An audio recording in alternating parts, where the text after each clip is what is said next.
Hello everyone and welcome to Box Office Receipts. I'm your host Tyler Callahan. We got the latest box office numbers. Got some film updates. We have Max is starting to head to Asia and the results from the Emmys. So a little bit to talk about. Let's start with the domestic top 5.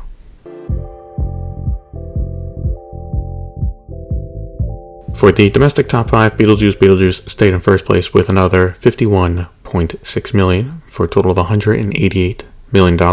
Opening in second place was Speak No Evil with $11.5 million. Third place was Deadpool & Wolverine with $5.2 million for a total of $621.5 million. Fourth place was Am I Racist, which opened to $4.7 million. In fifth place was Reagan with $2.9 million for a total of $23.3 million. And I know I said domestic top 5 and all that, but the terrible luck of Lionsgate continued with The Killer's Game opening in sixth place with $2.6 million. Beetlejuice continues to have a fantastic run, with it locked to finish above $200 million and possibly even $250 million domestic. I really didn't see this coming. I expected it to do okay, don't get me wrong. But to be one of the biggest movies of the year domestically? No, I didn't. I know I didn't even have it in my top 5. As for Blumhouse and Universal, Speak No Evil opened okay. It will likely still turn a small profit at the box office, but I think the issue here is that it looks to be more of a thriller film than, say, a full-blown horror film. In China, Stand By Me opened in first place with $10.3 million. Dropping to second place was Go For Broke with another $2.2 million for a total of $58.9 million. In third place was A Frozen Rage, which opened to $2 million. Fourth place was Like a Rolling Stone with $1.74 million. And with the previews, is now at $2.6 million. And right behind it was Alien Romulus in fifth place with $1.73 million for a total now of $104.9 million. As for the international box office, Beetlejuice earned another $28.7 million for a worldwide total of $264.3 million. Like I said in the last episode, this was looking like it was going to be more of a domestic heavy run, and that seems to be the case. Speak No Evil made $9.3 million for a worldwide opening of $20.8 million. Alien Romulus made another $6.3 million for a worldwide total of $330.7 million. It Ends With Us earned $7.3 million for a total of $325.5 million worldwide, and Deadpool & Wolverine is now at $1.3 billion worldwide. Moving over to news in Hollywood, France has selected Emilia Perez for the Best International Film at the Oscars. I take it, with all the buzz around it, it will likely be one of the nominees. NATO, no, not that NATO, the National Association of Theater Owners, announced this week that a group of theater companies will be spending altogether $2.2 billion over the next 3 years to upgrade their theaters in the US and Canada.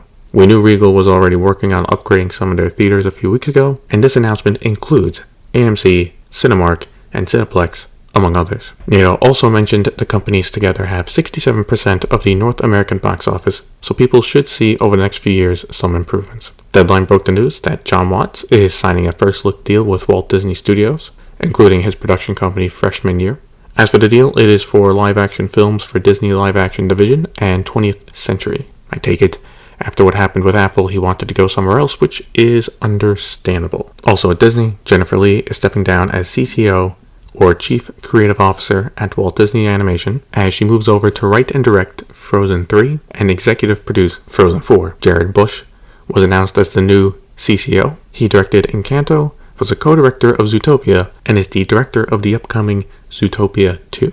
For release dates, Sony will be releasing the currently untitled R-rated comedy starring Keke Palmer and SZA on January 24th, as well as a horror rom-com called Hard Eyes on February 7th. Crunchyroll got the North American as well as a few other international market rights to Solo Leveling Reawakening and plans to release it in theaters on December 6th. This is not a new movie, but instead a recap of the first season with a preview of the upcoming second season. Tyler, the creator, has joined the A24 film Marty Supreme, which stars Timothée Chalamet and Gwyneth Paltrow. John Cena will star in the live-action Matchbox film over at Apple Original Films, which will be directed by Sam Hargrave.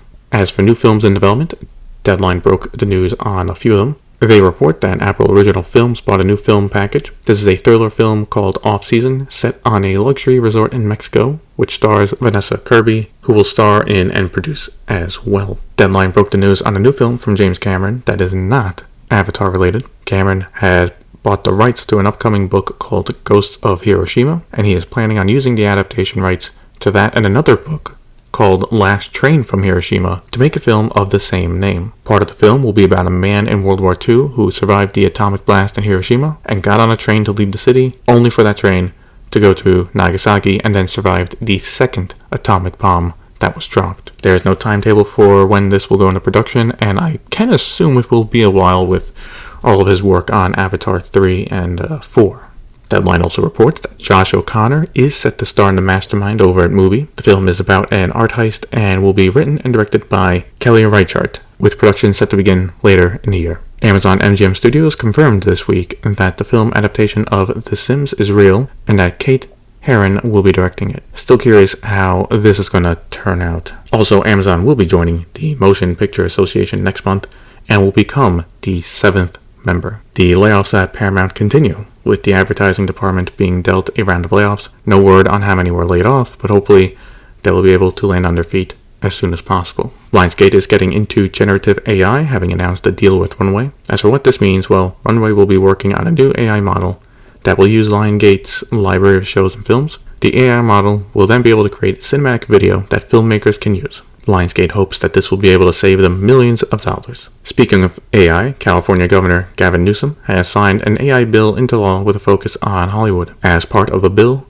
contracts must specify if someone's performance will be used to create an AI replica. This also applies to deceased performers, where in that case, the estate of that person must sign off on it. However, that is not forever, with it being required for 70 years after the performer dies. And in deaths this week, Catherine Cosby has died at the age of 90. She was an actress who starred in White Christmas, The Seventh Voyage of Sinbad, and Operation Madball, among others. J.D. Souther died at the age of 78. He was a singer, songwriter, and actor. He co-wrote some of the songs from the Eagles, including Best of My Love, and appeared in films including Deadline, Purgatory, and Postcards from the Edge. Thoughts and prayers go out to their families, and may they rest in peace. There were a lot of trailers released this week from Warner Brothers. We got our first look at Mickey 17, the sci-fi movie from Bong Joon-ho and starring Robert Pattinson.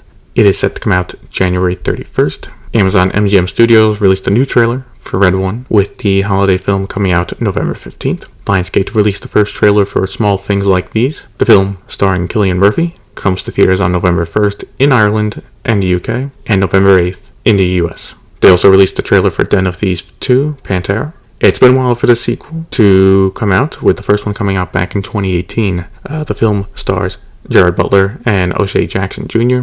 and comes out January 10th. We start off VOD Premium with Apple TV Plus, where they have canceled the series Time Bandit after one season. And Apple Original Films released a trailer for their upcoming film Blitz, the World War II drama directed by Steve McQueen and starring Saoirse Ronan.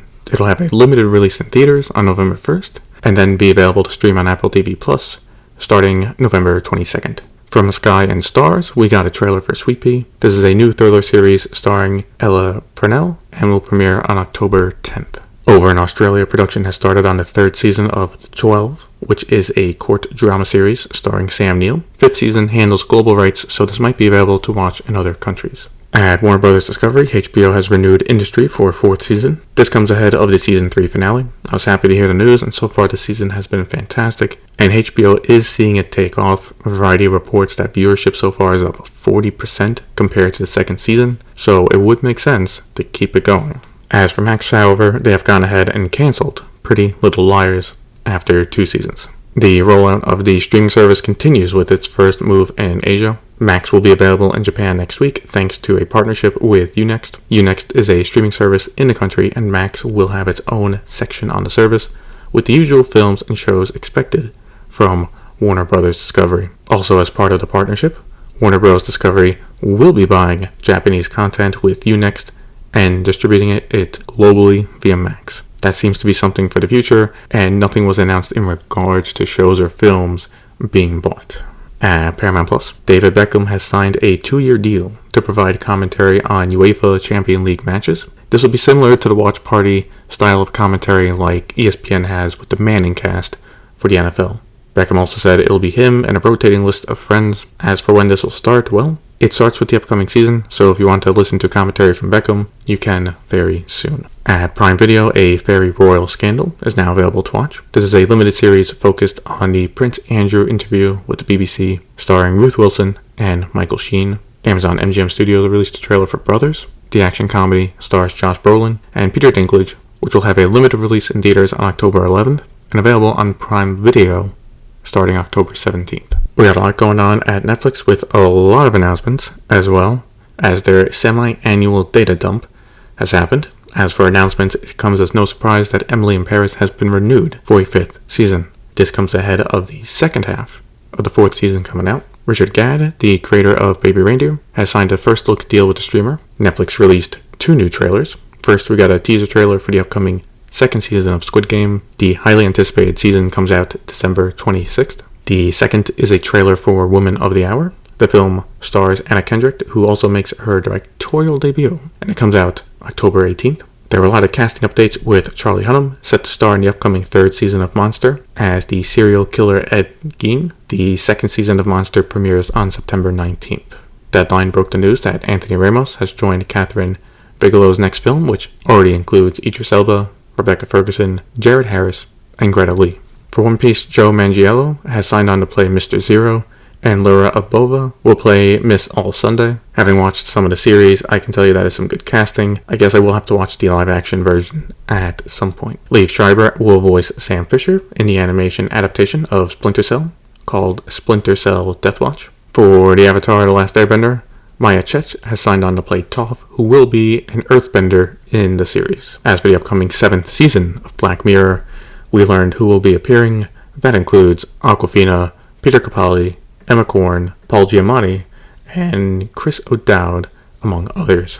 The season will have 6 episodes and come out sometime in 2025. In an exclusive from Deadline, they report that Netflix won the bidding war for a new rom-com film called Office Romance. This will bring Jennifer Lopez back to the streamer, as she and Brett Goldstein will be starring in it. I can see why Netflix wanted it. I mean, Lopez brings the viewers as seen with Atlas and The Mother. We got a release date for the upcoming animated Witcher film, with The Witcher Sirens of the Deep coming out February 11th. Netflix and Zack Snyder showed off a first look at the upcoming Rebel Moon video game, which will launch sometime in 2025. Not sure how popular this is going to be, considering the Rebel Moon films didn't do well viewership-wise. And now let's get to the latest viewership data with Netflix, which covers the first half of 2024. Going over films, the top 5 were Damsel with 143.8 million views. Second place was Lift with 129.4 million views. Third place was Society of the Snow with 103.8 million views. Fourth place was Under Paris with 84.7 million views.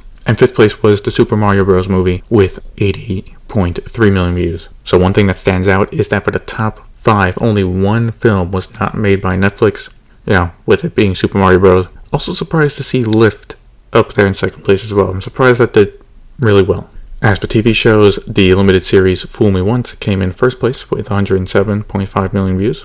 In second place was the 3rd season of Bridgerton with 91.9 million views.